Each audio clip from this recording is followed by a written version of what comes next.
I'm Mom, and this is Mom Does Stuff, and today I'm going to show you how to do the bobbin and the upper threading on the Singer patchwork machine. It's the 7285Q.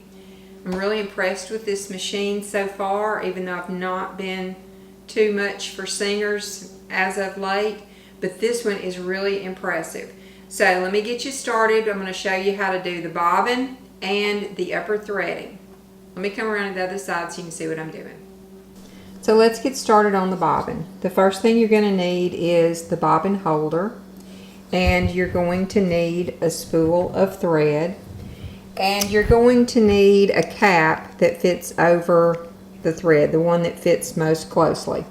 Now, which thread do you want to use? I will drop a link to the in the description down below of a video I did on the different threads. But this is, I have Metler silk finish here. It's a cross wound thread. So the other video will explain more about stacked and cross wound. Now we are going to put the thread on the machine with the thread coming over the back. Okay, it's coming down the back side of the spool. Just put it on your holder and slide your cap right on. Okay, this is the part of the machine where the bobbin's wound. So now we're going to get the thread from here all the way over here. Now we're ready to thread. Our first step is going to be this guide right here. So, and sometimes I have to hold the spool steady, but just slide it right under there. It doesn't pop in there or anything. It pops a little bit, but it just goes all the way, it comes most of the way to the back. Now this hook right here, if you look on the back of your machine, this is a hook and there's an opening back here on the back. So we are going to drop down behind it and bring it up, and you can see now the thread is coming through right under it, but right through the back. Okay, next we're going to come to this little knob here, and if you see your diagram right here, we've already done step one, so we're going to come around. Now we're going to make a counterclockwise loop around the bottom of this screw. So slide it in there and then come all the way around one time. Now we're ready to thread the bobbin. Alright, your little bobbin disc, the little plastic disc, if you look, there's a hole in the top and the bottom. Okay, there's a hole in both sides. You're not going to use both of them, and it doesn't matter which one you pick. So take the end of your thread and you're going to load it by coming from the underside to the outside. So whichever hole you pick, you're going to come from the underside of that disc through that hole. So there you see. This is how we're threading it. Not through both, the top and the bottom, just through one, from the underside to the top side. This is properly threaded. Okay, so if you look closely inside your bobbin, on the inner core of it, there's a little tiny rectangular slot. That slot needs to fit right where this triangular piece of wire is. So, and if you don't get it right on there, it's okay, it'll adjust, but I try to get it close. There's a slot on the bottom and on it goes all the way through. So you can line it up, and if you get a little bit off, I'll purposely do this, you can turn your bobbin until you hear the click. Hang on and let me let you hear the click. Okay, that's when the triangular wire got right into the little slot. Now the next thing is to engage the bobbin. So slide this over. Now this little thing right here is what helps it helps it stop when the bobbin is full, and you can actually adjust this screw in the top of it. If your bobbin is not as full as you want it, you can unscrew this and move this out some, or if it's too full you can move it in. I don't ever mess with mine because I figure somebody smarter than me said it, But if you want it less full, all you have to do is just stop whenever it's full enough. So, all right, now the bobbin is engaged. So hold your tail up out of the way for just a few rounds. And we can give it some gas. After it makes a few rounds, stop and clip this thread. Just kind of close. Just clip it off. That keeps it from getting tangled. Now, we're going to press the gas pedal and let it wind the rest of the bobbin. And if you begin to think that it's winding kind of slow, you can check your speed dial right here. See, mine's toward the lower end. That's why it's going kind of slow. So I'll slide it all the way to the right. And we'll give it some more. Yeah, see, that's much faster. Now, as your bobbin fills up, you can see that it's pressing against this guide right here. When it gets full, it's just going to stop.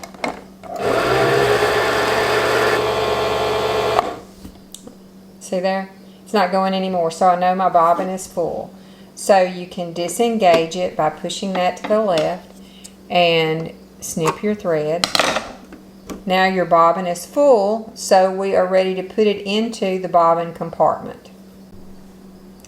First, we remove the cover. Just slide this little, oops, that just popped off. Yeah, slide this over, and obviously your cover just pops off. Now, when you get ready to put your bobbin into the bobbin compartment, you need to be sure that your thread is coming over the top and hanging off down here on the left-hand side. Okay. This is a drop-in bobbin, so at this point you just drop it in. Right in the bottom center of the bobbin compartment, there is this little slot, and this is where threading the bobbin is tricky. To get your bobbin in that slot correctly, you're going to come to the right because you want your thread to the right side, and then as you pull down, you're going to also pull to the left, and it will slip right in there. Okay? Now my thread is coming in between right here. There's a little outer piece right here. My thread is right here in this crack. Okay? And you see how it's turning counterclockwise. Alright? Now, that's all there is to threading the bobbin. So, pull your thread till it's coming out the back there. And slip your cover back on. And you're ready to go. Now let's thread the top. Before we thread the upper part, there are two things you need to be sure about your machine. The first thing is you need the needle in the uppermost position. And you do that by turning this wheel towards you until the needle goes as high as it's going to go, and then you can see it'll hesitate a second and start to come down. The other thing I use to judge by, there's a little hole right here in this wheel. Now on mine, I kind of thought it would be uppermost when it's lined up with this top crack, but it's not. Mine is uppermost when that dot is pointing straight toward me. And I'll show you what the needle looks like as you're making this adjustment. Okay, I put a little piece of colored tape so you can see the needle going up and down. But if you'll see it, well, that's down. Now as it comes up, you can see the point where it stops. And then it's going to, if I keep turning, it's going to start going down again. So this is your uppermost position, and this is where you want to be for threading the needle. This is the other thing you need to look for. In here is a hook, and when your needle is in the uppermost position, you see that hook come up? You'll be able to see that hook right there at the edge. So that's the main thing you're looking for. When the needle's in the uppermost position, you want to be able to see this hook. Thing two is make sure that your presser foot is raised. It should not be sitting down here on the needle plate. There should be a pretty large gap. Alright, if it's not raised, this lever right here in the back is what you use to raise it. Just lift that up. So this is where we left off when we did the bobbin. It's still threaded for a bobbin, so we're going to need to unthread this first. Just unwind it around this. Now you can actually leave it in these first two guides because that's the first two steps of threading the needle as well. Otherwise, just run it under this guide and then come back to the back and bring it up through that hook.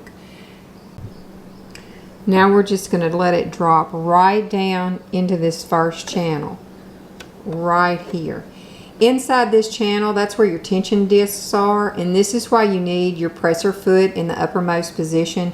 When your presser foot is down, those tension discs are engaged and they're like pinched shut. So when you drop your thread down in here, sometimes they don't get in those discs correctly. So make sure that your presser foot is up once again when you let it drop through this channel. Now at the bottom here you see the little 3 with a U-turn, and that's exactly what we're going to do. We're going to make a U-turn and we're going to come up here. Now you can see your hook sticking out there. So you're going to bring your thread to the right side of that hook first. You see how my thread is just hugging the right side of this channel. I'm going to take it all the way to the back. Then I'm going to cross over to the left. Make sure that you're clear of the back of the hook, because what you want to do when you come forward now, you want your thread to be caught right there in the end of that hook. So if you look closely, your thread is right here at the very end of the hook, and then you can just go down that channel. And we're going to feed it right in there. Now we're ready to thread your needle. If you look right here, there's a little, it's a little metal rod, and it's got a loop at the end. What you want to do is you need to go between this and this square or this rectangle metal post.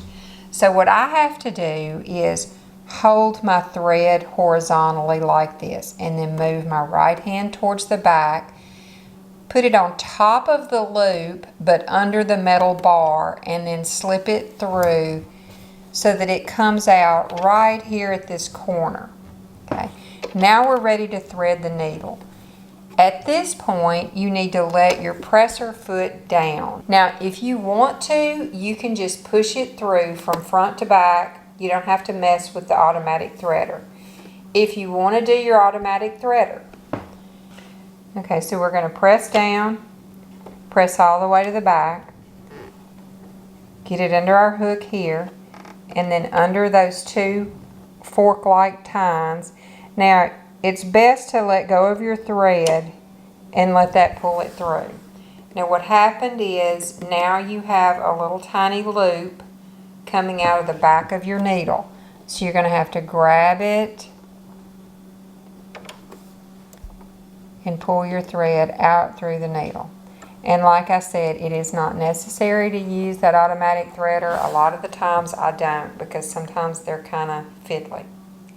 Your last step is to do what we call pulling up your bobbin thread. So you want to pull this bobbin thread up through the needle plate so that your top thread and your bobbin thread are in the same place.